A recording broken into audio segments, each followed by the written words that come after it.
Tungod sa kainit sa panahon karon mga kuys no. So magbuak tag lubi butong samtang nagbuak lubi mga kuys no. So akong ipakita kaninyo unsaon pagbuak no. Di na lang ta maglangay mga kuys oh. Nasuod naman is kaldero gibutangan na gatas mga kuys. So mauna huwat na lang ta mahuman ni kuys para makahigop na tagsabaw sa lubi butong mga kuys no.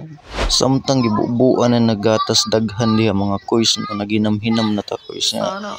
Tungod sa kainit sa panahon mga kuys makainom tag bugnaw kaayong tubig sa lubi mga kuys no. So padagdag sa resistensya sa lawas mga kuys. Ay padagdag di ay sa similya mga kuys. Charot po. Gituyok-tuyok ng gatas mga kuys aron tamis o tamis ang pahiyom mga kuys, tamis ang paghigugmaay kuno. Char. Gaya pud ani mahuman mga kuys ni. Usa ra man unta kalata murag kadaghan mong kaayo aning gibutangan. Sa baa pud na ako di ba ilalim magbutang og gatas. Ako pa imo maghuwat lang ka diha kay mukaon ra baya ka.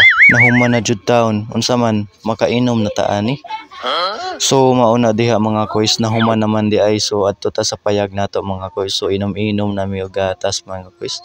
Ay butong di ay mga kuys. Charot. So nakauban mga kuys no nagtakos-takos na sa baso kay nindot man kuno kaayo ng tag-init nga mag-inom-inom og buko juice mga kuys no. So ana mag-inom na ta. Kay init kayo ang panahon. So diha lang ang taman mga kuys no. Salamat kayo mga kuys pagpabugnaw na mo diha. Bye-bye.